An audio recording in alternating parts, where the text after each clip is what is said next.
Vroom. Zoom. Hello and welcome back to F1 Amusement Park Land. That's right, you heard it here, folks. That is an amusement park that Julia and I are going to try and set up. It's going to have F1, it's going to have racing, it's going to have F1 themed food. Lewis Hamilton's going to be there, so is all the F1 racers. No, Maddie, this is a Formula One podcast, and we don't have the money for that. Hello, and welcome back to 17 to 1. My name's Julia. I know a decent amount about F1. My name's Maddie, and I have been going to sleep at like 2 in the morning for the past 3 days, so I'm exhausted, and currently my brain is fried, so F1 is not there. Last weekend was Spa. Next weekend is the Hungary Grand Prix, which means that it's time to go over how our predictions from last week turned out, tally up our scores, and look forward into predictions for Hungary. Starting off, Maddie, how did your predictions for the sprint race turn out? They went well-ish. Same thing, right person, wrong placement.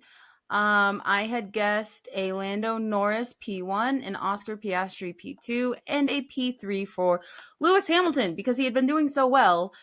But I do believe because I put him in P3 and also said he had been doing so well, I might have jinxed that poor man.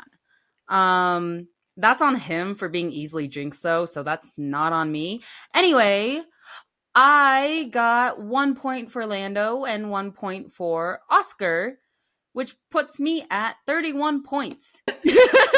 Julia's at a measly 18. I know. My sprint race, actually, I picked up the same amount of points as you because I had put a Lando Norris P1, a Kimi Antonelli P2, and a Oscar Piastri P3. So I get 1 point each for Lando and Oscar. And just like Maddie cursing Lewis, I think I cursed Kimi last weekend. Neither of those drivers did well, point blank. So that I will take the blame for. I won't be like Maddie and shift the blame onto little Kimi. It's not his fault. It could never be Kimi's fault. He's just too precious. He's just a little guy. Lewis is a man and has been racing for quite some time, so he could stand to take a little blame.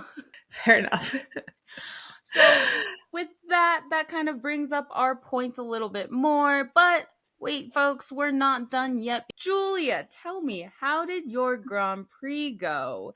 Was it better? Was it worse? Was it about the same? You know, it was the same in that I still racked up 2 points, but I got those 2 points for having the correct person in the correct place on the podium, and that person was Lando Norris, who, just as I predicted, got P2. So I consider that a minor success. I would too. I would like the folks to note, Julia tricked me. She told me we were putting Lando in P1 the whole time, and she didn't go put Lando in P1. Where is the solidarity? I had a feeling. And she didn't let me know. It's fine. Like she's told me before, I can stand to lose a few times. Anyway, moving on to me, I put Lando in P1, Oscar P2, and I did a Max P3, and I did not jinx Max this time. Well, we can talk about that later. But I still did well.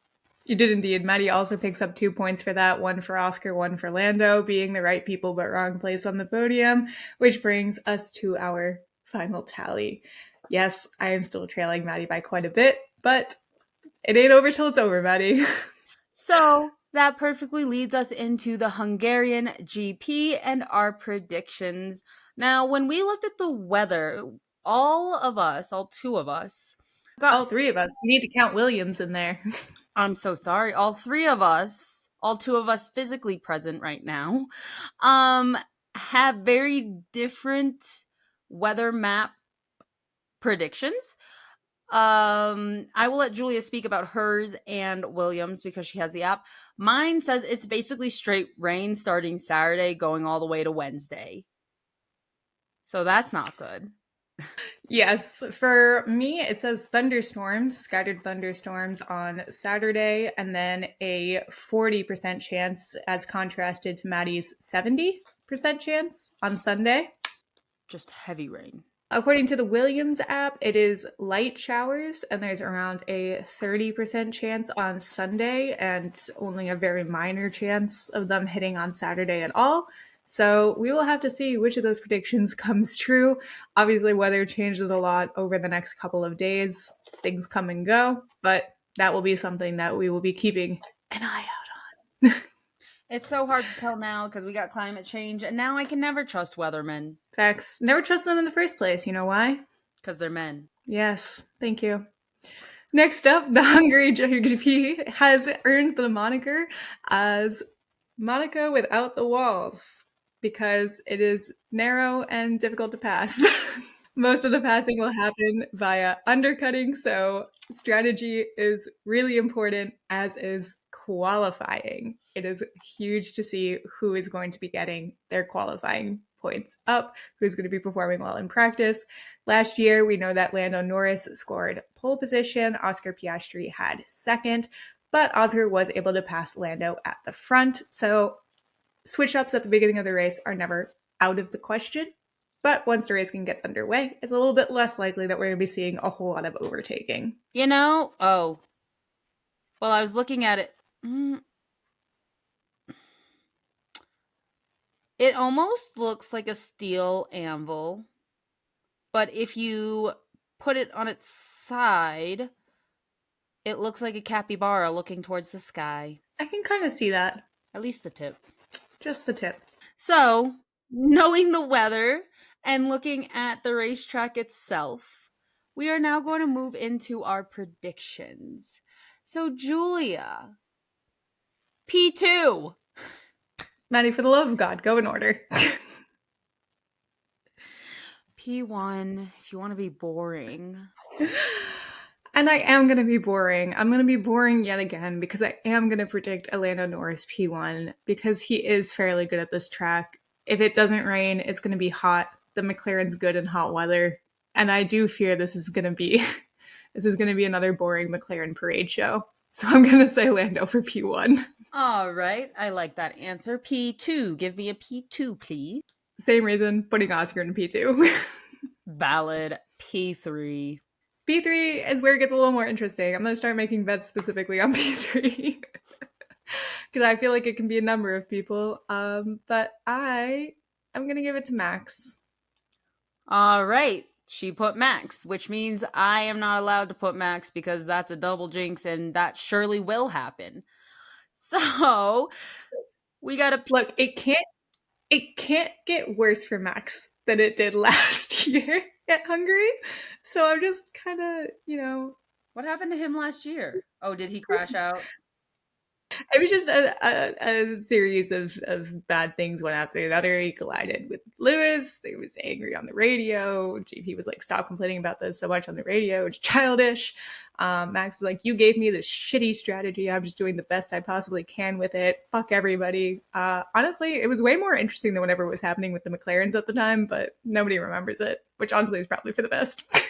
Either way, we support Max and all his rights and his wrongs. All right, Maddie, that brings us to your turn. P1, who's it going to be? P1, it's going to be Lando Norris. Stealing my answers. Yep. P2. P2, it's Oscar Piastri. You should have seen this coming at least. Maddie, how am I supposed to beat you if you keep answering the same thing as me? This is why I see up my answers, and then I get accused of not knowing anything because I try to have fun. Who accuses you of not knowing anything? That's ridiculous. If we could be accusing anyone, it's me, and they would be right. All right, P3, Maddie. I'm switching it up. I'm going P1, Oscar Piastri, a P2, Lando Norris. Actually, just kidding. P1, Oscar Piastri. P2, I'm going to put Charles Leclerc in there, and then a P3 is going to have a Lando Norris. Okay. Interesting. That was my crash out. And I love that for you. I was going to go blind this whole time. Oh, well. Alas. Let us know what your predictions are for the Hungarian Grand Prix this weekend. If you think one of us is more right than the other, and check in next week to see how it all went down. This has been 70 to 1. Bye.